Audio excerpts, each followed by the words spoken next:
Hello, ikinagagalak kitang makita rito. Bago tayo magsimula, mag-subscribe sa channel at I-like ang video. Ang taglagas ay dumating sa vegan na may hindi inaasahang lamig nang matanggap ni Elena ang diagnosis.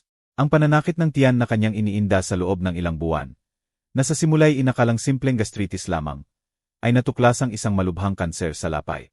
Sa kanyang edad na 72, buong tapang na hinarap ni Elena ang doktor. Bagamat baka sa kanyang mga mata ang takot, lumabas siya ng klinika ng walang luha, tuwid na nakatayo gaya ng dati, ngunit sa loob-loob niya ay gumuho ang kanyang mundo. Biyuda mula noong siya'y 60, mag-isa niyang pinalaki ang kanyang mga anak matapos ang pagkamatay ni Jose, ang kanyang asawa. Ipinagmamalaki ang kanyang kasarinlan. Hindi siya kailanman humingi ng tulong. Ngunit ngayon, hindi na sumusunod ang kanyang katawan at nangangailangan siya ng patuloy na pag-aalaga. Si Luis, ang kanyang panganay na anak, ang unang nakaalam. Malamig ang tugon niya sa telepono at nangakong dadaan sa katapusan ng linggo. Bagamat 1 oras lamang ang layo ng kanyang tinitirhan. Si Miguel, ang bunso, ay nagpakita ng higit na pag-aalala. Ngunit naninirahan sa Cebu at hindi maaring regular na dumalaw. Naintindihan ni Elena, o kahit paano'y nagpanggap na naiintindihan, habang itinatago ang balita na parang isang mabigat na lihim. Pinanatili niya ang kanyang pang-araw-araw na gawain hanggat kaya niya. Nagwawalis ng bahay, naghahanda ng kanyang almusal, at pilit na pumupunta sa palengke. Ngunit hindi mapagpatawad ang sakit, at araw-araw ay unti-unting pinagtataksilan siya ng kanyang katawan. Ginagapi siya ng pagod, ngunit tumatanggi siyang magpakita ng kahinaan. Ang mga gabi ay naging isang pagdurusa dahil sa hindi pagkakatulog at sakit. Inirekomenda ng mga doktor ang palliative care at palagyang kasama. Naunawaan ni Elena na ang kanyang laban ay hindi lamang pisikal, kundi emosyonal din. Mawawala ang kanyang autonomiya, ang kanyang papel bilang isang nagsasariling ina ng tahanan. Nagsimula siyang ituring ang sarili bilang isang pabigat. At iyon ay higit na masakit kaysa sa mismong diagnosis. Ayaw niya ng mga hindi kilalang nurse sa kanyang bahay, o ng mga sapilitang pagbisita mula sa mga anak na dumarating dahil lamang sa obligasyon. Hinahangad niya ang tapat na presensya, ang tunay na pagsasama. Tahimik niyang sinimulang obserbahan kung sino ang nandyan at kung sino ang wala, kung sino ang tunay na nagmamalasakit. At ang pagmamasid na iyon ay hindi may iwasang nagdala sa kanya sa kanyang manugang. Sa pagitan ng mga medikal na pagsusuri, mga tasa ng tsaa, at ng katahimikan ng malaking bahay, sinimulan ni Elena na ayusin ang kanyang isipan. Tinitingnan niya ang mga nakakwadrong larawan sa dingding, ang mga antigong kasangkapan, ang mga minanang oasan. Ang kanyang buhay ngayon ay nagkasya sa isang silid at sa ilang alaala. Naisip niya ang kanyang testamento na isinulat maraming taon na ang nakalipas at naramdaman niyang may dapat magbago. Higit pa sa paghahati ng mga ari-arian, nais niyang mag-iwan ng isang makatarungang pamana. Hindi sa kung sino ang may dala ng kanyang dugo, kundi sa kung sino ang nagpakita ng pananatili, pag-aalaga, at pagmamahal ng walang kondisyon. Sa unang pagkakataon, itinanong niya sa kanyang sarili ang isang katanungan na hindi niya kailanman gustong harapin. Sino nga ba ang tunay na karapat-dapat na maiwanan ng lahat ng kanyang pinaghirapan? Si Isabel ay isang babaeng mahinhin. May malambing na boses at matatag na paninindigan. Nagmula siya sa isang simpleng pamilya sa Batangas at nakilala si Luis sa universidad. Nagbakasal sila ng bata pa at nanirahan sa Maynila, kung saan nagtatrabaho si Luis sa isang bangko at si Isabel bilang guro sa elementarya. Sa simula, maingat si Elena sa kanyang manugang. Hindi ito masama, ngunit nahihirapan siyang magtiwala. Gayunpaman, unti-unting nakuha ni Isabel ang kanyang loob sa pamamagitan ng pasensya at tiyaga. Madalas siyang tumawag, nag-alok na tumulong sa pamimili. Dumarating sila tuwing katapusan ng linggo. Unti-unti, naging mahalagang bahagi siya ng pamilya, bagamat matagal bago ito inamin ni Elena. Nang magkasakit si Elena, si Isabel ang unang sumama sa kanya sa doktor. Si Luis, na laging abala sa trabaho, ay nagdahilan. Inayos ni Isabel ang kanyang mga schedule, humingi ng mga permiso, at naging anino ng kanyang biyenan. Naghahanda siya ng mga baon para sa mga pagbisita sa ospital. Isinusulat ang bawat tagubilin ng doktor, at tinatanong ang lahat ng kailangan. Nang hindi sinasabi, nagsimulang mas magtiwala si Elena sa kanya kaysa sa kanyang sariling mga anak. Nagsimula silang magbahagi ng mas malalalim na sandali.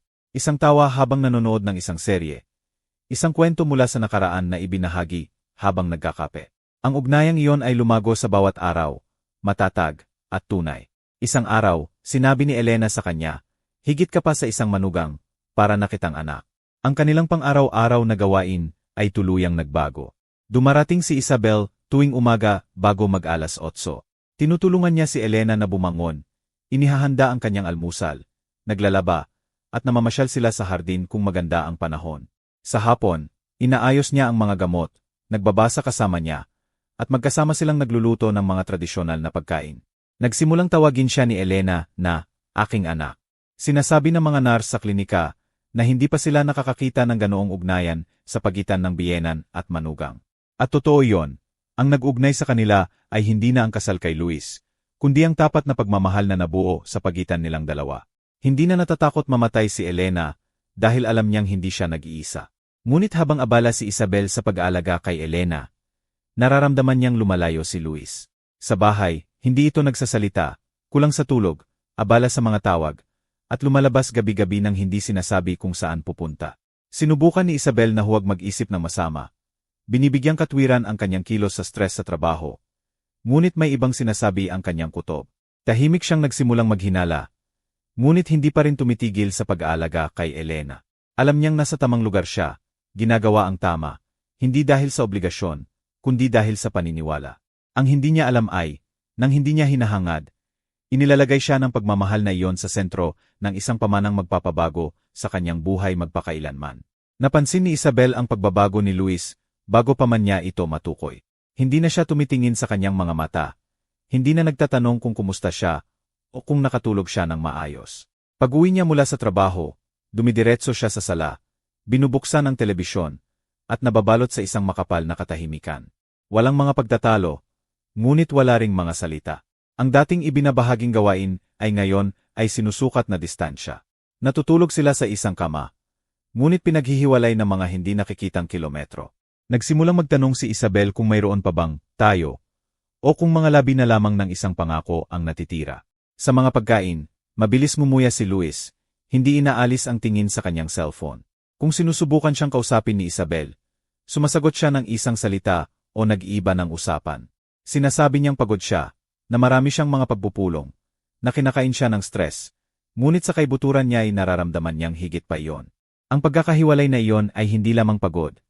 Ito ay kakulangan ng interes. Tila naiinis si Luis sa kanyang presensya, na para bang hindi siya komportable na kasama siya sa isang bubong.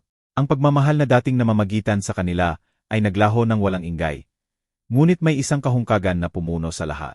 Sinubukan ni Isabel na iligtas ang kanilang ugnayan tulad ng isang taong sumusubok na panatilihing nakasindi ang isang kandila sa gitna ng isang bagyo.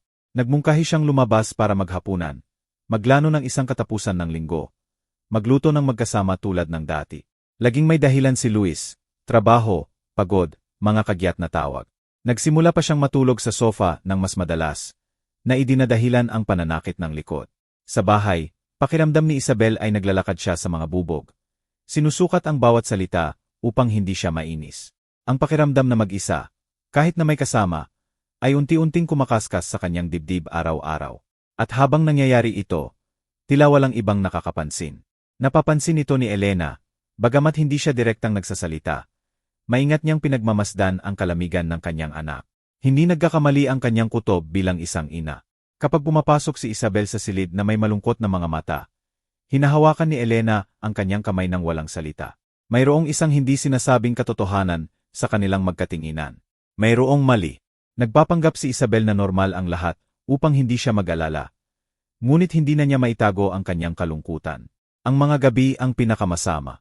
Nahihiga siya na may buhol sa kanyang tiyan, at ang pakiramdam na dahan-dahan siyang kinakalimutan. Gayunpaman, patuloy niyang inaalagaan si Elena nang may pagmamahal at walang reklamo. Ang hindi alam ni Isabel ay ilang buwan nang may ibang buhay si Luis. Sa isang kumperensya sa pananalapi sa Maynila, nakilala niya si Cristina Reyes. Isang ambisyosang dalaga, tiwala sa sarili, at may nakabibighaning alindog. Nagtatrabaho siya bilang isang event coordinator, at ang kanyang ngiti ay kasing estratehiko at kaakit-akit. Si Luis, na nabighani sa kanyang atensyon, ay nahulog ng walang pag-aalinlangan. Ang nagsimula bilang isang inosenteng paglalandian, ay mabilis na naging isang paralel na relasyon. Inalok siya ni Cristina ng paghanga, kasariwaan, at libangan, at si Luis, sa kanyang pagiging makasarili, ay nagpadala, kinalimutan ang mga taon ng pagmamahal at pakikibaka sa tabi ni Isabel. Nagsimulang mawala si Luis sa gabi. Nag-iimbento ng mga hapunan kasama ang mga kliyente, mga kagyat na pagpupulong, o biglaang mga biyahe. Sa tuwing nagtatanong si Isabel, sumasagot siya ng may pagkainis, "Huwag ka nang magsimula, marami na akong iniisip." Nagsimula siyang kausapin ng may paghamak, na para bang siya ay isang sagabal. Anumang kilos ng pagmamahal mula sa kanya, ay tinatanggihan ng may kalamigan o pangungutya. Hinahamak niya siya sa lahat ng bagay. Sa kanyang simpleng pananamit, sa kanyang mahinahong boses, sa kanyang pag-aalaga kay Elena. Sinasabi niyang naging isang mainip at walang buhay na babae si Isabel. Si Isabel, natulala, ay hindi maintindihan kung kailan naging estranghero ang kanyang asawa. Habang abala si Luis sa kanyang romansa kay Cristina, lalong tumindi ang kanyang paghamak kay Isabel. Sinisisi niya ito sa paggugol ng maraming oras sa kanyang ina, sa hindi pag-aayos, sa hindi na pagiging tulad ng dati. Sinubukan ni Isabel na magpaliwanag, sabihing ginagawa niya ito dahil sa pagmamahal, na kailangan siya ni Elena, ngunit hindi siya nakikinig. Ang kanyang mga salita ay laging mga sandata, at si Isabel ang kanyang target. Nagsimula siyang iwanang mag-isa sa mga pagtitipon ng pamilya. Iniiwasan pa niyang makita silang magkasama sa publiko. Si Cristina, sa kabilang banda, ay alam na may asawa si Luis, ngunit wala siyang pakialam. Sa katunayan, natutuwa pa siya. Si Elena, mula sa kanyang kama, ay nararamdaman ang kadilimang lumalaki sa kanyang anak. Tahimik, nagsimula siyang magsulat sa kanyang personal na kwaderno. Pinagmamasdan niya ang mga kilos ni Isabel, ang kanyang paraan ng pagtitiis sa mga kahihiyan, ang kanyang kakayahang magpatuloy. At doon, naging malinaw sa kanya ang lahat. Ang babaeng hinahamak ng kanyang anak, ang siyang tanging nanatili. Habang naghahanap si Luis sa ibang mga bisig ng hindi niya kayang alagaan sa bahay, sinimulan ni Elena na isulat ang kanyang huling habilin. At dito, walang lugar para sa kawalan ng utang na loob. Ilang linggo nang pinagmamasdan ni Elena ang mga kilos ni Luis nang may papalaking pag-aalala. Kapag pumapasok siya sa silid, halos hindi niya ito pinapansin. Isang mabilis na halik sa noo at isang, "Kumusta ka?" na sinabi dahil lamang sa obligasyon. Pagkatapos ay kukunin niya ang kanyang cellphone mula sa kanyang bulsa at mawawala sa screen. Siya, na mas kilala ang kanyang anak kaysa kanino paman, ay nararamdaman na mayroong hindi tama. Napapansin niya ang kakulangan ng init, ang tuyong tono, ang kakulangan ng empatiya. Sa kanyang mga katahimikan, mayroong mas maraming distansya kaysa sa mga kilometro. Si Elena, na mahina na dahil sa sakit, ay nagsimulang makaramdam ng ibang uri ng sakit, ang emosyonal na pag-abandona ng kanyang sariling anak. Sa mga hapunan ng pamilya, halos hindi nagsasalita si Luis. Kung sinusubukan ni Isabel na magsimula ng isang pag-uusap o magkwento ng isang anekdota mula sa araw na iyon, sumasagot siya ng may kawalang interes. Si Elena, na nakaupo sa dulo ng mesa, ay tahimik na lumulunok ng kanyang mga luha. Naalala niya ang mga panahon kung kailan niya yakap siya ni Luis nang walang hinihiling na kapalit. Kung kailan tinatawagan siya nito, bawat linggo, para lamang marinig ang kanyang boses. Ngayon, tila wala na siyang oras, kahit na tumingin sa kanyang mga mata. Ang mga pagbisita ay nagiging mas maikli, mas malamig, mas hindi komportable. Sinubukan ni Elena na huwag humusga. Ngunit sa loob-loob niya ay unti-unti siyang nasisira. Isang gabi, habang inaayos ni Isabel ang kumot sa kanyang mga paa, nanginginig na tinanong ni Elena, "Maayos lang ba ang lahat kay Luis?" Nag-atubili sandali si Isabel, ngunit sumagot na, abala lamang ito. Tumango si Elena, ngunit hindi naniwala sa isang salita. Pinalaki niya ito gamit ang kanyang sariling mga kamay. Alam niya kung kailan ito nagpapanggap, at kung kailan ito nananahimik para protektahan siya. Noong gabing iyon, hindi siya nakatulog. Nakatitig siya sa kisame, inaalala ang mga sandali mula sa pagkabata ni Luis. Nagtatanong sa kanyang sarili kung saan siya nagkamali sa pagkilala sa anak na labis niyang minamahal. Ang kalungkutan ay isang bigat na hindi lumalabas sa mga medikal na pagsusuri, ngunit masakit din o higit pa. Mula noon, nagsimulang magsulat si Elena sa isang maliit na kwaderno na itinatago niya sa kanyang bedside table. Hindi ito mga reklamo, kundi mga saloobin, mga pagninilay, mga alaala. Sumulat siya tungkol sa buhay, tungkol sa kamatayang papalapit, ngunit tungkol din sa pasasalamat. Sa bawat pahina, binabanggit niya si Isabel, ang kanyang pasensya, ang kanyang lambing, ang kanyang tiyaga.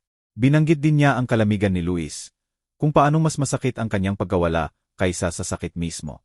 Ayaw niyang umalis na may sama ng loob, ngunit ayaw din niyang umalis ng may katahimikan. Ang kwadernong iyon, nang hindi pa alam ng sinuman, ang magiging binhi ng isang desisyon na magpapabago sa kapalaran ng lahat. Si Miguel ay laging naiiba kay Luis. Mas tahimik, mas mapag-isa, hindi gaanong ambisyoso. Mula nang lumipat siya sa Cebu para sa trabaho, limitado ang kanyang pakikipag-ugnayan sa pamilya.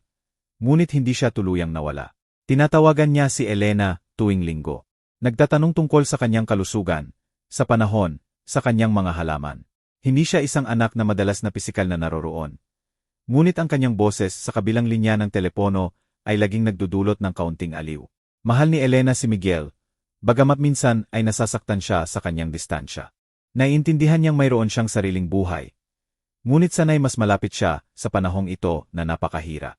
Nang ikwento ni Elena na mayroon siyang kanser, taos-pusong nag-alala si Miguel.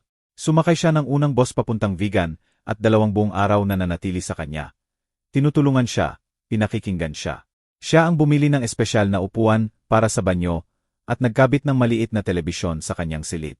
Sa kabila ng kanyang mas malamig na pag-ugali, ang mga kilos na iyon ang nagsalita para sa kanya. Pinahahalagahan din siya ni Isabel.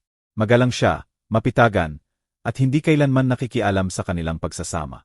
Hindi perpektong anak si Miguel, ngunit hindi siya nagpapanggap, at pinahahalagahan ni Elena ang kanyang tahimik na katapatan. Sa kanyang mga pagbisita, pinagmamasdan ni Miguel ang kapaligiran ng pamilya nang may kaunting pagkabalisa. Napapansin niya ang tensyon sa pagitan nina Luis at Isabel, ang kalamigan sa kanilang mga kilos, ang mga tingin na nag-iiwasan. Isang hapon, habang nagkakape kasama ang kanyang ina, malungkot na sinabi ni Elena, "Mas inaalagaan ako ni Isabel kaysa sa sarili kong anak." Hindi sumagot si Miguel, ngunit yumuko. Naiintindihan niyang mayroong hindi tama. Ngunit hindi siya isang taong mahilig sa komprontasyon. Nagpaalam siya ng may mahabang yakap at nangakong babalik sa lalong madaling panahon. Hindi niya alam na ang pangakong iyon ay magiging susi pagdating ng oras ng katotohanan. Bago bumalik sa Cebu, nagkaroon ng maikling pag-uusap si Miguel at si Isabel. Sinabi niya sa kanya na pinahahalagahan niya ang lahat ng ginagawa nito para sa kanyang ina, na alam niyang hindi ito madali. Nagkasalamat si Isabel sa kanyang mga salita nang may nahihiyang ngiti. Ang maliit ngunit tapat na pagkilalang iyon ay nagbigay sa kanya ng lakas. Si Elena, mula sa kanyang kama, ay narinig ang pag-uusap mula sa pasilyo at nakaramdam ng init sa kanyang dibdib. Marahil ay wala ang kanyang 2 anak sa tabi niya. Ngunit kahit paano'y mayroon pa ring isa na nagpapanatili ng paggalang at pasasalamat. At iyon, sa gitna ng labis na kalamigan, ay isang malaking bagay na. Gumigising si Isabel tuwing umaga na may halong pagtanggap at katatagan. Alam niyang magiging mahaba ang araw, na kailangan niyang gamutin si Elena, linisin siya, pakainin, at pasiglahin, at ginagawa niya ang lahat ng hindi nawawala ang kanyang lambing. Ang hindi alam ng sinuman ay sa loob-loob niya ay nasisira siya. Ang pagsasama nila ni Luis ay isa ng walang lamang sisidlan, isang gawain na walang kaluluwa. Bawat salita ng paghamak, bawat katahimikan, bawat pagkawala sa gabi ay sumasakit sa kanya na parang mga punyal. Ngunit hindi nagsasalita si Isabel, hindi umiyak sa harap ng sinuman. Nilulunok niya ang sakit na para bang wala siyang karapatang magreklamo. Habang sinasamahan si Elena sa mga medical na sesyon, nagpapanggap siyang normal ang lahat. Binabati niya ang mga nurse ng may ngiti. Nakikinig ng mabuti sa mga doktor. Isinusulat niya ang bawat tagubilin. Epektibo siya, matulungin, at hindi napapagod. Ngunit sa loob-loob niya ay pakiramdam niya ay hindi siya nakikita. Hindi siya hinahawakan ni Luis. Hindi siya tinitingnan ng may pagmamahal sa loob ng ilang buwan. Sa bahay, mayroong 2 mundo. Ang sa kanya na puno ng pag-aalaga at lambing, at ang sa kanya na puno ng pag-iwas at paghama. At sa pagitan nilang dalawa, isang bangin na lumalaki araw-araw nang walang sinumang sumusubok na magtayo ng tulay. Ang mga gabi ang pinakamasamang sandali. Kapag binupuno ng katahimikan ang mga dingding ng bahay, pakiramdam ni Isabel ay kinakapos siya ng hininga. Nakahiga sa tabi ng isang lalaking hindi na kanya. Inaalala niya ang bawat kilos ng kalamigan, bawat pagkakataong iniiwasan siya nito, bawat masamang dahilan. Nagtatanong siya kung mayroon siyang ginawang mali, kung nagbabayad siya para sa isang kasalanang hindi niya alam. Ngunit wala siyang mahanap na mga sagot, tanging ang alingaw-ngaw ng kanyang sariling sirang puso. Gayunpaman, tuwing umaga ay bumabangon siya, naghahanda ng almusal, hinahalikan ng noo ni Elena, at nagpapatuloy, dahil sa gitna ng sakit ay nananatili pa rin ang kanyang dignidad. Nakikita ni Elena ang lahat, bagamat hindi siya nagsasalita. Napapansin niya ang kalungkutan sa mga mata ni Isabel, ang kanyang paraan ng pagpapanggap na malakas. Isang hapon, habang malumanay na sinusuklay ni Isabel ang kanyang buhok, mahinang sinabi ni Elena, "Mayroon kang malinis na puso, anak, at iyan ay mas mahalaga kaysa sa anumang apelyido. Ngumiti si Isabel nang may nagniningning na mga mata. Pinipigilan ang mga luha. Ang mga salitang iyon ang tanging tunay na aliw na natanggap niya sa loob ng ilang linggo. Pakiramdam niya ay hindi napapansin ang kanyang pagsisikap ng taong tunay na mahalaga. At tahimik niyang ipinasya na titiisin niya ang lahat para kay Elena. Kahit na gumuho ang kanyang pagsasama sa harap ng kanyang mga mata. Isang umaga, matapos ang isang gabing walang tulog, umupo si Elena sa harap ng kanyang mesa na may isang blangkong kwaderno at isang pluma. Ilang minuto siyang nag-atubili bago magsimulang magsulat. Hindi niya alam kung paano ipapahayag ang lahat ng nasa loob niya. Ngunit kailangan niyang gawin ito. Ang kamatayan ay hindi na isang malayong anino, kundi isang presensya na humihinga sa kanyang tabi. At bago dumating ang wakas, kailangan niyang iwanan ang lahat ng malinaw. Hindi lamang sa legal, kundi pati na rin sa emosyonal. Nais niya ng katarungan, hindi paghihiganti. Nais niyang ang kanyang pamana ay magsalita para sa kanya kapag hindi na niya ito magagawa sa sariling boses. Sa unang pahina, isinulat niya ng may matatag na letra sa kung sino ang tunay na nanatili. Mula roon, unti-unti niyang isinalaysay ang lahat ng kanyang naranasan sa mga huling buwan. Nagsalita siya tungkol sa kanyang sakit, sa kanyang mga takot, sa kanyang mga gabing nag-iisa. Ngunit higit sa lahat, isinulat niya ang tungkol kay Isabel. Inilarawan niya ang kanyang pag-aalaga, ang kanyang pasensya, ang kanyang pagiging tao. Binanggit din niya si Luis, hindi nang may puot, kundi nang may kalungkutan. Inamin niyang hindi niya maintindihan kung kailan niya, hindi na nakilala ang anak na kanyang pinalaki. Hindi niya ito lubos na sinisisi, ngunit hindi niya maaaring gantimpalaan ang kawalang pakialam. Hindi matapos ang lahat ng kanyang nakita at naramdaman. Sa sulat, tinukoy ni Elena na nais niyang protektahan si Isabel. Na walang sinumang kukuha sa kanya ng kung ano ang kanya sa emosyonal na karapatan, hindi lamang sa legal. Binago niya ang kanyang testamento kamakailan. Ngunit ngayon ay nais din niya mag-iwan ng isang personal na sulat. Isang sulat na babasahin kasama ng opisyal na pagbasa. Doon, hindi siya nagsalita tungkol sa mga numero o ari-arian, kundi tungkol sa pagmamahal, sa mga gawa, sa paggawala, at sa presensya. Alam ni Elena na magdudulot ito ng matinding reaksyon. Kahit na iskandalo, ngunit wala siyang pakialam. Hindi na siya natatakot na harapin ang katotohanan. Pinili niyang gantimpalaan ang pag-ibig, hindi ang dugo. Itinago niya ang sulat sa isang sobre, at inilagay ito sa isang nakakandadong kahon. Pagkatapos ay tumingin siya sa bintana ng kanyang silid. Sa labas, tinatakpan ng mga dahon ng taglagas ang pasyo, na parang isang ginintuang kumot. Naramdaman ni Elena ang isang halo ng kalungkutan at kapayapaan. Alam niyang hindi na siya magtatagal, ngunit sa unang pagkakataon sa loob ng ilang buwan, naramdaman niyang payapa ang kanyang konsensya. Ang desisyon ay ginawa na. Ang kanyang huling habilin ay hindi magiging isang simpleng formalidad. Ito ang magiging kanyang boses, ang kanyang katarungan. At kahit na hindi siya naroroon para ipagtanggol ito, sapat ang kanyang isinulat upang walang sinumang makapagwalang bahala rito.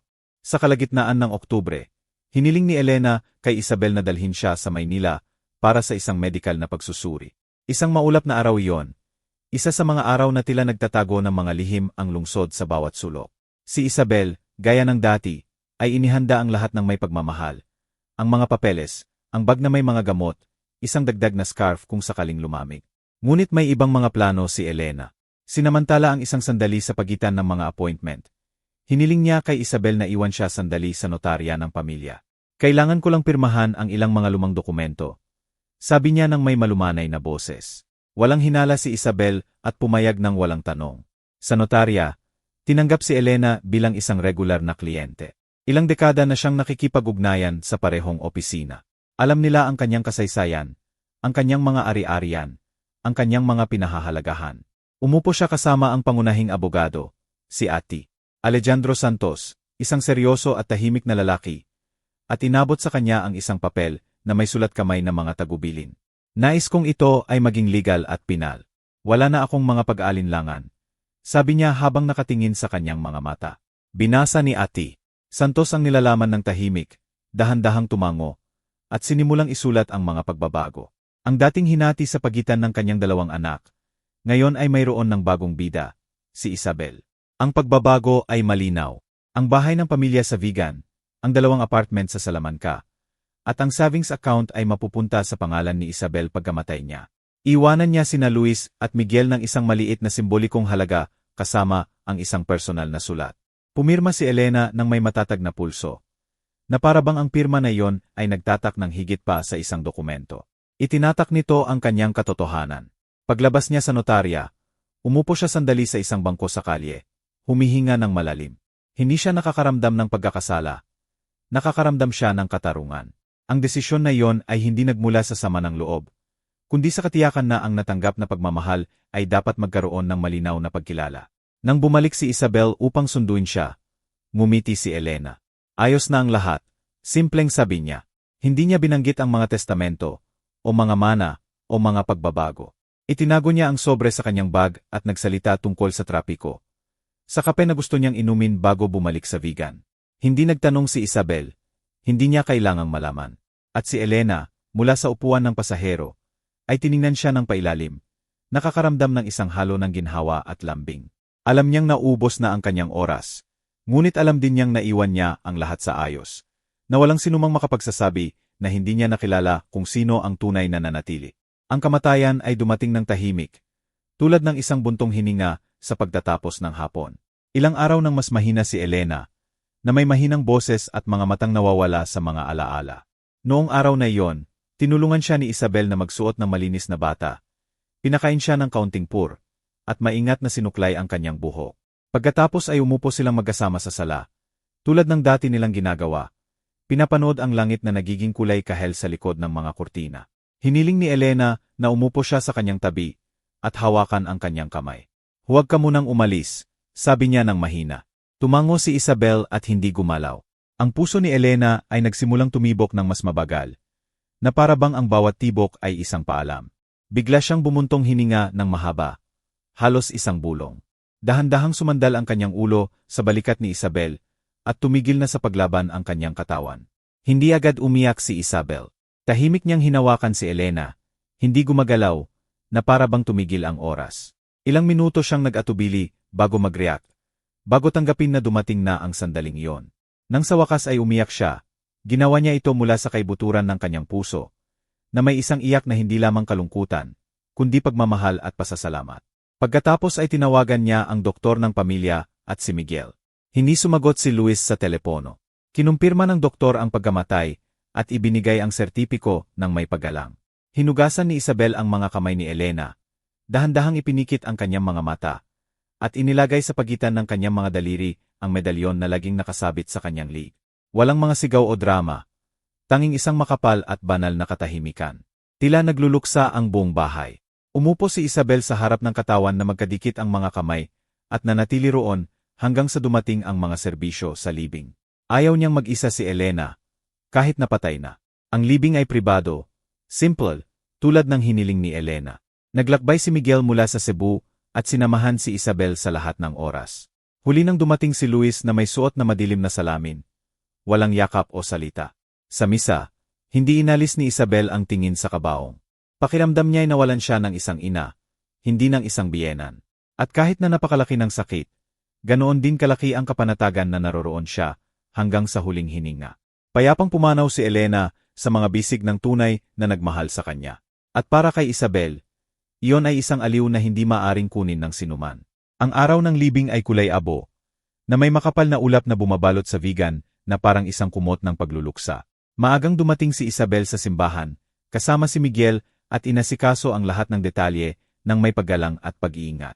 Hiniling ni Elena ang isang pribadong seremonya, walang karangyaan, kasama lamang ang mga tunay na nagmamahal sa kanya.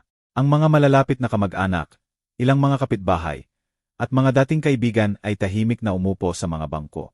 Hindi nakatulog si Isabel noong nakaraang gabi. Namamaga ang kanyang mga mata, ngunit matatag ang kanyang tindig. Hindi siya umiyak sa publiko. Pakiramdam niya ay kailangan niyang panatilihin ang kanyang komposure para kay Elena hanggang sa huling sandali. Dumating si Luis nang ipinasok na ang kabaong sa simbahan. Nakasuot siya ng madilim na damit, salaming pang-araw, at hindi bumati sa sinuman. Diretso siyang naglakad sa likod ng simbahan, na para bang naroroon siya dahil sa obligasyon at hindi dahil sa sakit. Nakita siya ni Isabel na pumasok, ngunit hindi siya gumalaw. Hindi nagtagpo ang kanilang mga tingin. Si Miguel, na pinagmamasdan siya mula sa malayo, ay kumunot ang no. Ang pag-ugali ng kanyang kapatid ay hindi lamang malamig, halos nakakainsulto ito. Isang mapagmahal na ina si Elena, At kahit na ang kanyang pagkamatay ay tila hindi nakakaantig sa kanya. Mas lalong naging halata ang emosyonal na pagkawala ni Luis. Sa misa, nanatiling tahimik si Luis, hindi nakikilahok, nakakrus ang mga braso. Hindi siya nagdasal, hindi nagsalita ng kahit isang salita. Nang magsalita ang pari tungkol sa kabutihang loob at matatag na karakter ni Elena, hindi napigilan ni Isabel na may isang luhang dumaloy sa kanyang pisngi. Naisip niya ang bawat sandaling magkasama sila, bawat kilos ng pagmamahal, ang mga huling salita ni Elena. Samantala, nanatiling hindi gumagalaw si Luis na parang isang panauhin na walang kaugnayan sa pagluluksa. Sa anumang sandali ay hindi siya lumapit kay Isabel, kahit na para makiramay. Halata na ang kanilang ugnayan ay namatay na bago pa man mamatay si Elena. Sa pagtatapos ng seremonya, nang magsimulang lumabas ang mga tao, nawala si Luis nang hindi nagpapaalam. Nakita siya ni Isabel na papalayo sa gilid na pinto ng simbahan na para bang ayaw niyang makita. Walang mga yakap, walang mga paumanhin, walang mga tingin, tanging distansya. Hindi nagulat si Isabel sa pagkawala niya, ngunit nasaktan siya. Bagamat wala nang inaasahan ang kanyang puso mula sa kanya, may isang bahagi pa rin sa kanya na umaasa sa isang maliit na kilos ng pagiging tao. Hindi niya ito natanggap, at sa sandaling iyon, naintindihan niyang si Luis ay hindi na kanyang asawa, hindi sa paraang dating mahalaga. 10 araw pagkatapos ng libing, nakatanggap si Isabel ng tawag mula sa opisina ng abogado ni Elena. Si Ate Alejandro Santos, ang notarya, ay humihiling ng kanyang presensya para sa opisyal na pagbasa ng testamento. Inimbitahan din sina Luis at Miguel. Naramdaman ni Isabel ang isang buhol sa kanyang tiyan. Wala siyang inaasahan. Ngunit nararamdaman niyang hindi magiging madali ang sandaling iyon. Ang appointment ay sa Maynila, sa isang marangyang opisina sa isang lumang gusali sa distrito ng Chamber. Nagpasya si Isabel na pumunta mag-isa. Maglalakbay si Miguel mula sa Cebu, at si Luis, bueno, walang nakakaalam kung darating siya. Pagdating niya, magiliw siyang tinanggap ng mga tauhan ng opisina. Umupo siya sa isang maliit na silid na may madilim na kahoy na kasangkapan at mga dingding na puno ng mga aklat sa batas. Maya-maya, pumasok si Miguel, laging nasa oras, laging maayos. Binati siya nito ng may tapat na yakap. Huling dumating si Luis, 20 minuto na huli, na may mayabang na ekspresyon at isang dalaga sa kanyang tabi. Agad siyang nakilala ni Isabel. Si Cristina, ang babaeng pinaghihinalaan niyang pinagtaksilan siya ni Luis, ay may dalang isang bagong silang nasanggol sa kanyang mga bisig. Naging tensyonado ang hangin sa silid na parang isang lubid na malapit ng maputol. Pakiramdam ni Isabel ay nanginginig ang sahig sa ilalim ng kanyang mga paa. Tumingin siya kay Luis para sa isang paliwanag, ngunit iniwasan niya ang kanyang tingin. Si Cristina ang unang nagsalita nang walang pag-aalinlangan. Ito si Bruno, ang aming anak. Napalunok si Isabel, paralisado sa gulat. Walang nagsalita, ngunit ngayon ay malinaw na ang lahat. Hindi lamang siya inabandona ni Luis sa emosyonal, kundi bumuo pa siya ng isang bagong pamilya habang inaalagaan niya ang kanyang nag-aagaw buhay na ina. Pinagmasdan ni Miguel ang eksena ng may pagkabalisa. Alam niyang hindi magiging tahimik ang pagpupulong na iyon, ngunit hindi rin niya inaasahan ang ganitong palabas. Pumasok si Ate Santos na may dalang isang folder sa ilalim ng kanyang braso at humingi ng katahimikan. Binati niya ang lahat ng may kaseryosohan at sinimulang basahin ang dokumento. Halos hindi makapag-concentrate si Isabel. Ang kanyang katawan ay naroroon, ngunit ang kanyang isip ay naglalaban sa pagitan ng galit at kalungkutan. Sa kanyang tabi, hinahaplos ni Cristina ang sanggol na parabang nasa isang party sila. Nanatiling tahimik si Luis, tiwala na ang pagpupulong na iyon ay magpapatunay lamang ng kung ano ang inaakala niyang karapatan niya. Pinisil ni Isabel ang kanyang mga kamao sa kanyang mga tuhod. Hindi siya umiyak, naghintay lamang siya. At nang hindi niya alam, malapit na niyang marinig ang pinakamalaking revelasyon sa kanyang buhay. Umakyat si Isabel sa hagdanan ng opisina nang may matatag na hakbang. Bagamat sa loob-loob niya ay nanginginig siya. Nakasuot siya ng isang simpleng itim na damit, ang paehong damit na isinuot niya sa libing. Mayroon pa ring pagluluksa sa kanyang mga mata, ngunit mayroon ding isang tahimik na dignidad. Hindi niya alam kung ano ang kanyang madadatnan sa silid na iyon, ngunit wala siyang inaasahang mga sorpresa. Matagal nang sira ang kanyang relasyon kay Luis, bagamat wala sa kanila ang nagsabi nito ng malakas. Gayunpaman, may isang bagay sa loob niya na gustong maniwala na magiging magalang ang araw na iyon, na si Luis, kahit sa kontekstong iyon, ay mananatiling mahinahon. Hindi siya maaaring magkamali ng higit pa. Ang silid pulungan ay simple, na may mga dingding na kulay garing at mga estante na matibay na kahoy. Umupo si Isabel sa tabi ni Miguel. Nagpapasalamat sa kanyang presensya. Tila normal ang lahat hanggang sa marinig niyang muling bumukas ang pinto. Lumingon siya at tumigil ang kanyang mundo. Pumasok si Luis kasama si Cristina na hawak ang kanyang braso at isang sanggol na natutulog sa kanyang mga bisig. Hindi sila nagsalita ng kahit isang salita, na para bang ang kanilang presensya ay ganap na natural. Naging siksik ang hangin, hindi mahinga. Si Isabel, na paralisado, ay naramdaman na ang kanyang puso ay nabasag ng may tuyo at bingi na tunog. Walang sinuman sa silid ang agad na nag-react. Iniwas ni Miguel ang kanyang tingin ng may pagkabalisa. Si Ate Santos, ang notarya, ay nag-ubo at humingi ng kalmado. Ngunit hindi makapagsalita si Isabel. Tumingin siya ng diretso kay Luis at, nang may nanginginig na boses, ay nagtanong, "Ito na ba ang ikaw ngayon?" Hindi nagpakita ng emosyon si Luis.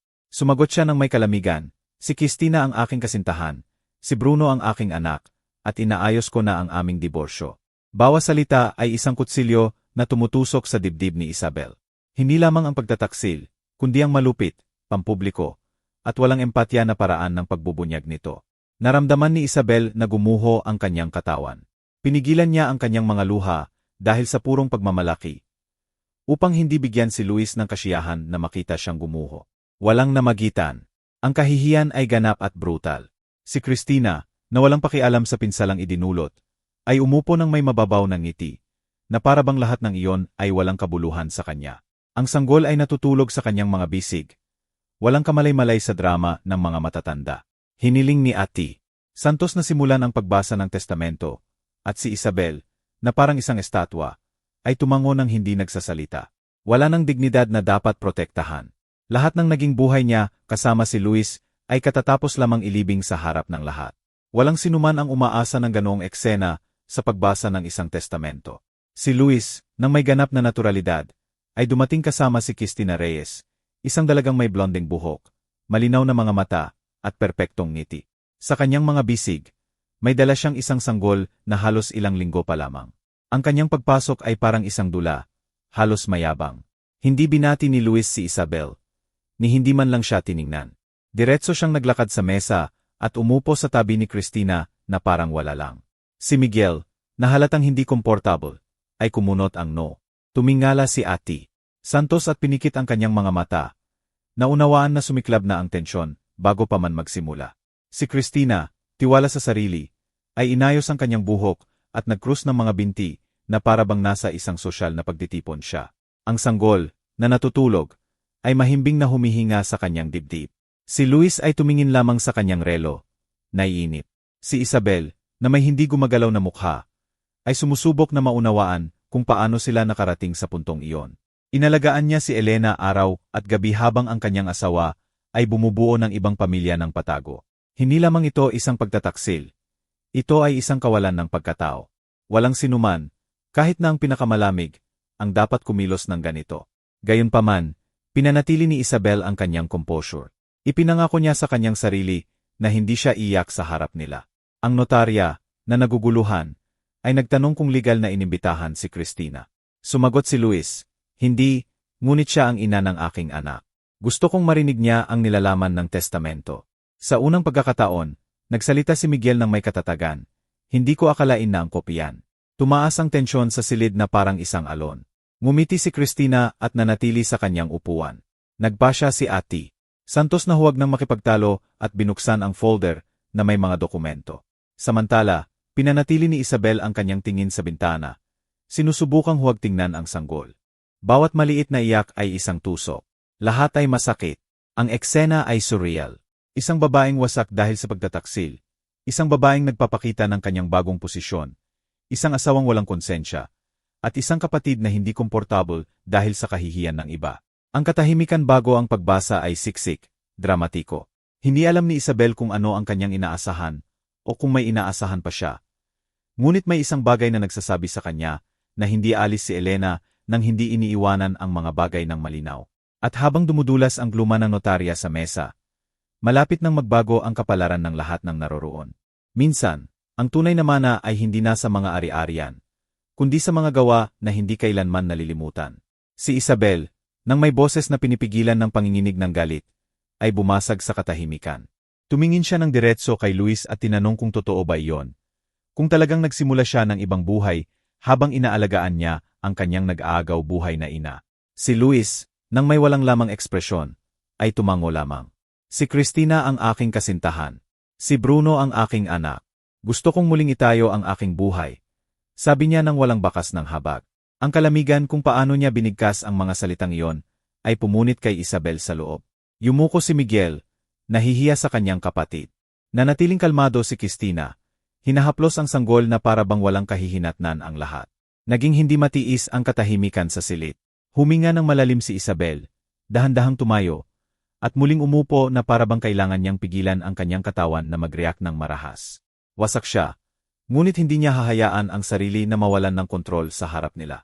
Sinubukan ni Ate Santos na ibalik ang formalidad, ngunit ang kapaligiran ay minarkahan na ng kahihiyan. Ang pagtataksil ay hindi lamang sentimental. Ito ay pampubliko, sinadya, at malupit. Ang kaganapan na dapat ay nakatuon sa pamana ni Elena ay naging isang teatro ng pagkamakasarili at paghamak. At hindi pa nila alam na ang pinaknakakagulat ay paparating pa lamang. Nang may halos marahas na kawalang pakialam, nagpakawala si Luis ng isa pang bomba. Sinimulan na niya ang mga papeles para sa diborsyo. Sinabi niya ito na parang nagkokomento na nagpalit siya ng kumpanya ng telepono. Walang emosyon, walang respeto. Naramdaman ni Isabel na nanigas ang buong katawan niya. Mga taon ng pagsasama, ng mga ibinahaging sakripisyo, ng pag-aalaga sa kanyang ina, at itinapon niya ang lahat ng iyon nang may isang tuyong pangungusap. Hindi ka na bahagi ng aking buhay. Ulit ni Luis nang may matigas na tono. Walang lugar para sa dialogo o kahit kaunting habag. Nanatiling tahimik si Cristina. Nagagalak sa palabas mula sa kanyang trono. Hindi sumagot si Isabel. May mga pigil na luha sa kanyang mga mata. Ngunit sa kanyang ekspresyon, ay nagsisimula na ring sumibol ang isang bagong lakas. Hindi lamang ito sakit. Ito ay isang pagkamulat. Sa wakas ay naunawaan niyang ang lalaking nasa harap niya, ay hindi na ang lalaking minsan niyang minahal.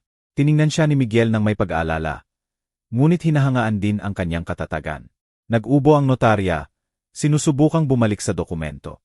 Walang sinuman ang umaasa na ang pagbasa ng testamentong iyon, na sa simulay dapat ay formal, ay magiging isang eksenang karapat-dapat sa isang trahedyang Griego. At gayunpaman, ang pinakamasama ay hindi pa nasasabi. Nang matapos magsalita si Luis, nabasag ang katahimikan sa pag-iyak ni Isabel. Hindi ito isang maingay o madramang pag-iyak. Ito ay isang malalim, sirang pag-iyak, isa sa mga lumalabas mula sa kaibuturan ng kaluluwa. Sinubukan niyang pigilan ito, ngunit kusa na lamang tumulo ang mga luha, na parabang sa wakas ay sinabi ng kanyang katawan ang hindi masabi ng kanyang bibig. Tumayo si Miguel, inalok siya ng isang panyo, at nanatili sa kanyang tabi ng tahimik. Walang ibang gumalaw. Patuloy na hinahaplos ni Cristina ang sanggol. Walang pakialam sa sakit na idinulot ng kanyang mga kilos. Si Luis, na hindi natitinag, ay hindi nagsalita ng isa pang salita. Para sa kanya, nasabi na ang lahat. Si Isabel, na nakaupo sa malamig na silid na iyon, ay naramdaman na nasa pinakamababang punto na siya. Naging tapat siya. Inalagaan niya si Elena na parang isang ina. Tiniis niya ang paghamak ng walang sagot, at ngayon ay nag-iisa siya, pinagtaksilan, at hinamak sa harap ng lahat. Sobra na ito. Ipinikit niya ang kanyang mga mata, huminga ng malalim, at naisip si Elena, ang kanyang mahinahong boses, ang kanyang nagpapasalamat na tingin, ang kanyang marupok na mga kamay na humihigpit sa kanya.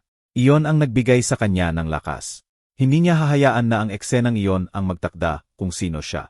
Marahil ay iniwan siya ni Luis, ngunit hindi siya iniwan ng buhay. Mayroon pa ring sasabihin si Elena, at dumating na ang sandaling iyon. Binuksan ni Ate Santos ang nakaselyadong sobre, at nagsimulang magbasa ng may matatag na boses. Tumahimik ang lahat. Ang unang bahagi ng testamento ay nagbanggit ng mga pangkalahatang kahilingan. Isang simpleng libing, pasasalamat sa mga medikal na tauhan, pagpapatawad sa mga lumang alitan sa pamilya. Ngunit habang umuusad ang pagbasa, tumaas ang tensyon sa silid. Ipinapaman ako ang bahay ng pamilya sa Vigan, ang 2 apartment sa Salamanca, at ang kabuuan ng aking savings account sa aking manugang na si Isabel Ramirez, basa ng notarya. Biglang naputol ang hininga ng lahat. Itinaas ni Isabel ang kanyang ulo, hindi makapaniwala. Nanlaki ang mga mata ni Luis sa galit. Ngumiwi si Cristina nang may paghama. Nagpatuloy ang testamento. Ginagawa ko ito dahil siya ang sumama sa akin sa aking mga huling araw. Hindi dahil sa obligasyon, kundi dahil sa tunay na pagmamahal. Ang aking mga anak ay makakatanggap ng isang simbolikong halaga bilang paalala na ang pagmamahal ay hindi minamana, ito ay pinaghihirapan. Tumango si Miguel ng may kapanatagan. Namula si Luis sa galit. Hindi alam ni Isabel kung ano ang sasabihin. Paralisado siya. Ngunit may isang bagay sa loob niya na nagsisimulang mabuo muli. Si Elena, kahit mula sa kabilang buhay, ay prinotektahan siya, hindi dahil sa awa, kundi dahil sa katarungan. At ngayon, alam na ng buong mundo kung sino ang nanatili at kung sino ang tumakas. Nagpatuloy ang notarya sa pagbasa ng dokumento ng may legal na katumpakan. Idinetalye ang mga ari-arian na minana ni Isabel. Ang bahay kung saan nanirahan si Elena sa buong buhay niya sa Vigan, 2 apartment na pinapaupahan sa sentro ng Salamanca, at isang bank account na may higit sa 180,000 piso. Hindi makapaniwala si Isabel. Pakiramdam niya ay nakikinig siya sa isang kwento ng ibang tao. Yumuko si Miguel ng may halong pagtanggap at pag-unawa. Si Luis, sa kabilang banda, ay nagngangalit ang mga ngipin, pipi sa galit. May ibinulong si Cristina sa kanyang tainga, ngunit hindi siya sumagot. Tila nagyelo ang silid. Walang hiniling si Isabel, ngunit natanggap niya ang lahat. Ang huling bahagi ng testamento ay mas lalong matindi. Iniwan ni Elena sina Luis at Miguel ng isang simbolikong halaga ng pera at isang sulat kamay na nakasama na sa legal na dokumento, kung saan sinabi niya ng walang paligoy-ligoy. Ang mga anak ay hindi sinusukat sa dugo, kundi sa presensya. Ang hindi nag-alaga ay hindi karapat-dapat. Tumango si Miguel ng may nagniningning na mga mata dahil sa pigil na emosyon. Biglang tumayo si Luis mula sa kanyang upuan, umiiling. Ito ay isang kabaliwan, bulong niya. Ngunit walang sumalungat sa kanya. Si Elena, sa kanyang mga huling salita, ay sinabi ang hindi niya kailanman nagawang sabihin noong nabubuhay pa. At walang sinuman ang makapagbabago nito. Dahil hindi na mapigilan, biglang tumayo si Luis, hinampas ang mesa gamit ang kanyang palad. At inakusahan si Isabel na minanipula ang kanyang ina, sinamantala ang kanyang kahinaan. Ang kanyang boses ay umalingaw-ngaw sa galit sa silid. Binasag ang katahimikan ng may karahasan. Lahat ng ito ay gawa mo. Siguradong kinumbinsi mo siya habang siya ay nakaseda o mahina. Sigaw niya ng may mga matang namumula sa galit. Tiningnan siya ni Isabel nang hindi kumukurap, na may halong kalungkutan at dignidad. Tumayo rin si Miguel, handang mamagitan kung mawawalan ng kontrol ang sitwasyon. Humingi ng kalmado si Ate Santos, ngunit ang kapaligiran ay ganap ng nalason. Walang sumagot kay Luis dahil ang kanyang galit ay walang mga argumento. Tanging nasaktang ego lamang. Sa gitna ng emosyonal na kaguluhan, nagsalita si Miguel ng may kapanatagan. Tinitingnan si Luis ng diretso sa mga mata. Sinabi niyang tinatanggap niya ang desisyon ng kanyang ina nang walang sama ng loob, dahil alam niyang ito ay makatarungan. Inamin niyang hindi siya naging presenteng gaya ng nararapat. Ngunit si Isabel ay, at walang sinumang makakatanggi niyon. Hindi ito isang usapin ng mana, ito ay isang usapin ng katotohanan. Dagdag niya ng may matatag na boses. Ang kanyang pahayag ay nag-alis ng anumang pagtatangkang maging biktima ni Luis. Tiningnan siya ni Isabel ng may tahimik na pasasalamat. Sa sandaling iyon, si Miguel ay hindi na isang malayong kapatid. Siya ay naging isang hindi inaasahang kakampi. Pagkatapos ng komento ni Miguel, bumalot ang katahimikan sa silid. Si Luis, na puno ng galit at kahihiyan, ay kinuha ang kanyang jacket ng marahas at tumayo nang hindi tumitingin sa sinuman. Hindi ito magtatapos ng ganito. Bulong niya bago umalis, iniwan ang pinto na bukas. Si Cristina, na nagulat sa reaksyon, ay nanatiling nakaupo ng ilang segundo. Hindi alam kung ano ang gagawin. Ang tiwala sa sarili kung paano siya pumasok ay unti-unting gumuho. Tiningnan niya si Isabel ng pailalim, na parabang sa unang pagkakataon ay naunawaan niyang hindi siya welcome doon. Hinaplos niya ang ulo ng sanggol at dahan-dahang tumayo, nang hindi nagsasalita. Walang pumigil sa kanya. Habang tumatawid sa pinto, tiningnan ni Cristina si Luis mula sa malayo. Pinagmamasdan kung paano siya nakikipagtalo sa telepono sa pasilyo. Hindi na siya mukhang isang makapangyarihang lalaki, kundi isang taong talunan, parang bata, at puno ng kanyang sariling mga desisyon. Naunawaan niya sa sandaling iyon na marahil ay tumaya siya sa maling kabayo. Muling umupo si Miguel ng may mahinahong kilos, habang humihinga ng malalim si Isabel. Inaasimilete ang lahat, inayos ni Ate Santos ang mga papeles ng testamento ng may propesyonal na kalmado. Ang tensyon ay nananatili pa rin sa hangin. Ngunit ang pinakamahirap na kabanata ay naiwan na. Ang susunod ngayon ay ang magsimula ng isang bagong buhay. O kahit paano'y isara ng may dignidad ang nakaraan. Ilang linggo pagkatapos ng pagbasa ng testamento, nag-impeke si Isabel at iniwan ang Vigan. Hindi niya ito ginawa ng may sama ng loob, kundi ng may kapanatagan ng isang taong alam na karapat-dapat siyang muling huminga. Ang Baguio, na may malamig na hangin at mga batong kalye, ay nag-alok sa kanya ng pagiging hindi kilala, distansya, at isang tunay na pagkakataong magsimulang muli. Umupa siya ng isang maliit na apartment sa sentro, na may maliwanag na kusina na nagpapaalala sa kanya sa mga lutuing inihahanda niya kasama si Elena. Sa mga unang gabi, kulang siya sa tulog, pinoproseso pa rin ang lahat ng nangyari. Ngunit unti-unti, ang kapayapaan ay nanahan sa loob niya. Wala siyang kasintahan, wala siyang mga anak. Ngunit mayroon siyang kalayaan, at sa unang pagkakataon, iyon ay sapat na. Gamit ang perang minana, nagpasya siyang mamuhunan sa kanyang sarili. Ayaw niya ng mga luho, o mga kotse, o mga alahas. Tanging isang pangarap na matagal na niyang itinatago. Ang magbukas ng isang restauran ng lutong bahay tulad ng dati. Nakahanap siya ng isang simpleng lugar sa isang kaakit-akit na kalye at sinimulang i-renovate ito sa tulong ng isang maliit na lokal na kumpanya. Pininturahan niya ang mga dingding ng mga may init na kulay, nagsabit ng mga lumang larawan mula sa kanyang pagkabata, at bininyagan ang lugar ng isang simpleng ngunit puno ng kasaysayang pangalan, ang kusina ni Elena. Bawat araw na lumilipas doon, pakiramdam niya ay nabubuhay pa rin ang kanyang biyenan sa anumang paraan. At sa ganitong paraan, sa pagitan ng mga kalan at mga alaala, sinimulan ni Isabel na muling itayo hindi lamang ang kanyang buhay, kundi pati na rin ang kanyang pagkakakilanlan. Nagbukas ang restauran isang umaga ng Lunes na may amoy ng bagong lutong tinapay at sabaw ng nilaga. Si Isabel, na may suot na linen na apron at medyo nanginginig na mga kamay, ay bumati sa kanyang mga unang customer ng may tapat na ngiti. Ang menu ay simple, ngunit puno ng kaluluwa. Nilagang lentehas, tortang patatas, mga bola-bola sa sarsa, at para sa panghimagas, natilas na may kanela tulad ng ginagawa ni Elena. Bawat putahe ay may dalang isang alaala, isang kwento, isang pag-uusap na naranasan sa pagitan ng mga kalan. Ang dekorasyon ay nagpapahiwatig ng init ng isang tahanan. Mga mantel na may mga kwadrado, mga lumang pinggan, at isang pisara na may mga sulat kamay na parirala. Ang mga tao sa kapitbahayan ay nagsimulang dumating. Una dahil sa kuryosidad, pagkatapos ay dahil sa pagmamahal sa lasa. Hindi ito sinasabi ni Isabel ng malakas. Ngunit ang restauran na iyon ang kanyang paraan ng paghilom. Ang pagluluto ang kanyang kanlungan, ang kanyang dialogo sa nakaraan, at ang kanyang paraan ng pagpapasalamat sa kasalukuyan. Wala siyang mga kasosyo, o mga amo, o mga ipinataw na schedule. Tanging ang kanyang pagsisikap at ang kanyang pasyon. Natutunan niyang makipagnegosasyon sa mga supplier, pamahalaan ang mga order, at linisin ang bawat sulok pagkatapos magsara. May mga mahihirap na araw, syempre, ngunit mayroon ding isang pakiramdam ng layunin na hindi niya kailanman naramdaman noon. Nagsimulang makilala ang kusina ni Elena dahil sa makataong pakikitungo, sa kalidad ng mga pagkain, at sa, kung ano, na iyon na nagpaparamdam sa mga tao na nasa bahay sila. Ito ang buhay na pamana ng isang babae na, nang hindi niya alam, ay nagbago sa kanyang kapalaran.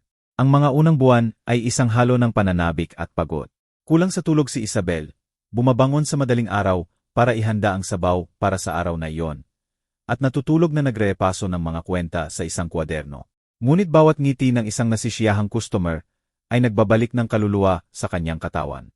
Unti-unti, nagsimulang dumami ang mga review sa internet. Ang ilang mga lokal na foodies ay nagsimulang pag-usapan ang lugar bilang isang nakatagong hiyas sa sentro ng Baguio. Ang pagiging tunay ng mga lasa, ang init ng pakikitungo, at ang kwento sa likod ng pangalan ay nakaantig sa marami. Nang hindi niya sinasadya, nakalikha si Isabel ng higit pa sa isang negosyo. Nakalikha siya ng isang emosyonal na kanlungan para sa iba. Isang hapon, isang mamamahayag sa pagkain ang umupo upang kumain ng hindi nag-aanunsyo. Sinubukan niya ang fabada, ang mga krokete, at isang panghimagas na kanin na may gatas na nagpaiyak sa kanya. Kinabukasan, naglathala siya ng isang kolum na pinamagatang, patuloy na nagluluto si Elena, at ang epekto ay agaran. Mga tawag, mga kumpletong reservation, mga panayam, naging isang sanggunian ang restauran. Nanatiling pareho si Isabel, mapagkumbaba, masipag, nakatuon. Ngunit ngayon ay mayroon na siyang isang komunidad na sumusuporta sa kanya, isang tapat na kliyente, at isang pangalan na umaalingaw-ngaw ng may pagmamahal. Nang hindi kailangang maghiganti, nang hindi nagtataas ng boses, nagtagumpay siya. Dahil minsan, ang pinakamalalim na tagumpay ay hindi ang isinisigaw, kundi ang inihahain ng mainit sa isang plato. Habang namumukadkad si Isabel sa Baguio, dahan-dahang lumulubog si Luis sa Maynila.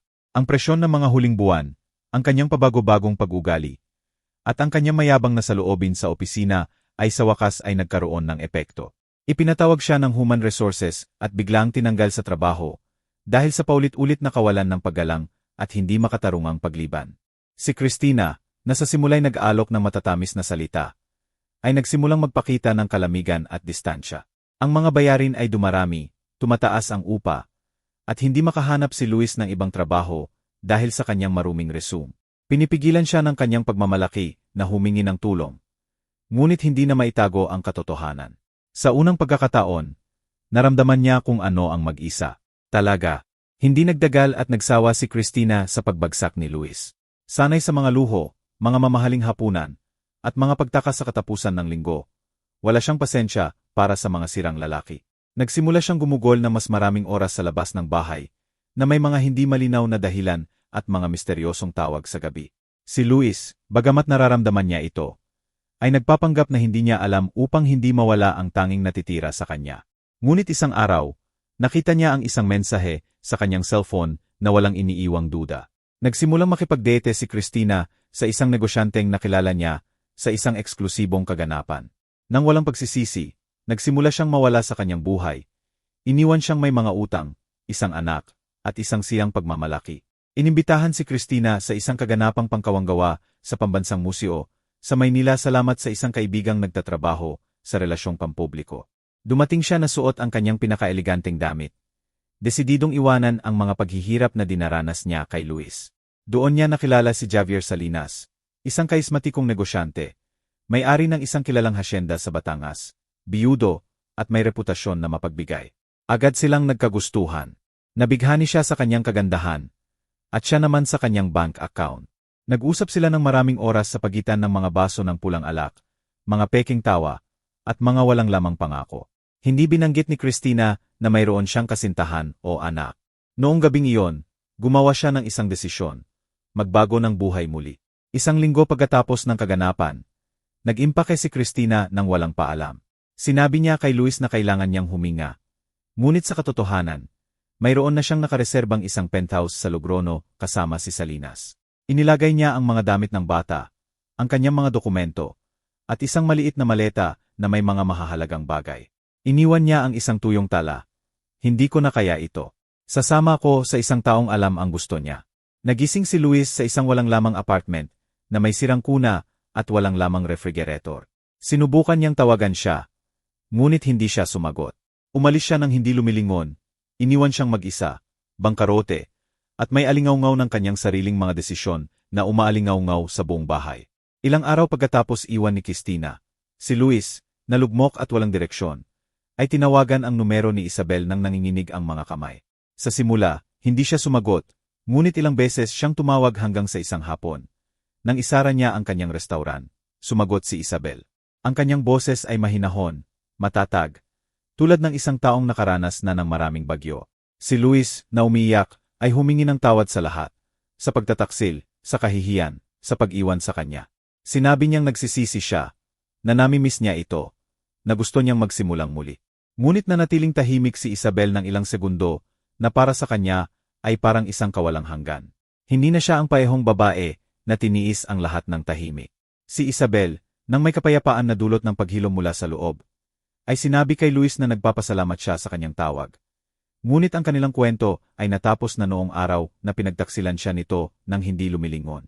Hindi siya nagsalita ng may galit o sakit, kundi nang may paniniwala ng isang taong muling itinayo ang kanyang buhay nang hindi umaasa sa sinuman. Hiniling niya sa kanya ang kapayapaan. Sinabi niyang hindi siya nagtatanim ng sama ng loob.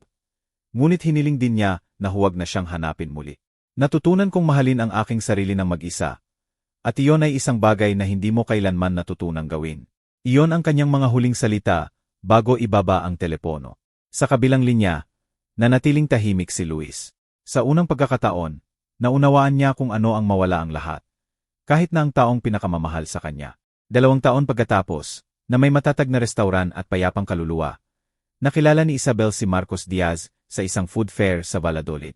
Siya ay isang negosyante sa industriya ng alak. Simple, magalang, at may isang ngiti na nagpapahiwatig ng kapayapaan. Agad silang nagkaintindihan, hindi dahil sa pangangailangan, kundi dahil sa tunay na pagkakatulad. Pinahalagahan ni Marcos mula sa simula ang pagiging tunay ni Isabel, ang kanyang kwento, ang kanyang lakas, ang kanyang kakayahang bumangon ng walang sama ng loob. Hindi sila nag-usap tungkol sa nakaraan, kundi tungkol sa kasalukuyan at sa mga ibinahaging proyekto. Sa unang pagkakataon, naramdaman ni Isabel na nakikita at iginagalang siya ng lubos. Ito ay isang pag-ibig na walang mga bukas na sugat, walang mga tanikala o mga sakripisyo, tanging kalayaan at pagkakasundo. Ang pag-ibig sa pagitan nina Isabel at Marcos ay lumago tulad ng mga bagay na inaalagaan. May panahon, may maliliit na kilos, at may ganap na paggalang. Walang mga engranding pangako o mga pagmamadali. Tanging isang pagbuo ng isa't isa batay sa pang-araw-araw na buhay. Nang magropose si Marcos sa kanya, sa isang simpleng tanghalian sa gitna ng tawanan at alak, sumagot si Isabel na may mga luha ng kagalakan. Ang kasal ay pribado, sa isang hardin na napapaligiran ng mga ubasan, na may ilang mga panauhin at maraming tunay na emosyon. Hindi siya nakasuot ng damit mula sa mga taga-disenyo o mga mamahaling singsing. Ngunit lahat ay nagniningning. Si Isabel, sa sandaling iyon, ay alam na ibinalik sa kanya ng buhay ang higit pa sa nawala sa kanya. Isang hapon sa isang maaliwalas na tagsibol, nagbabahagi sina Isabel at Marcos ng isang baso ng alak sa terasa ng ang kusina ni Elena na may tanawin ng bukirin ng Kastila na nagiging kulay ginto. Puno pa rin ng buhay ang restauran, ng mga tawa, ng mga amoy na nagkukwento, ngunit ang sandaling iyon ay para lamang sa kanila. Nagtoos sila ng tahimik, nagkatinginan sa mga mata. Alam na hindi na nila kailangang magsabi ng anupaman. Huminga ng malalim si Isabel. Nararamdaman ang bigat ng nakaraan na naging kapayapaan. Nagmahal siya, nagdusa, nahulog, at muling bumangon. Si Elena, sa anumang paraan, ay naroroon pa rin sa bawat detalye.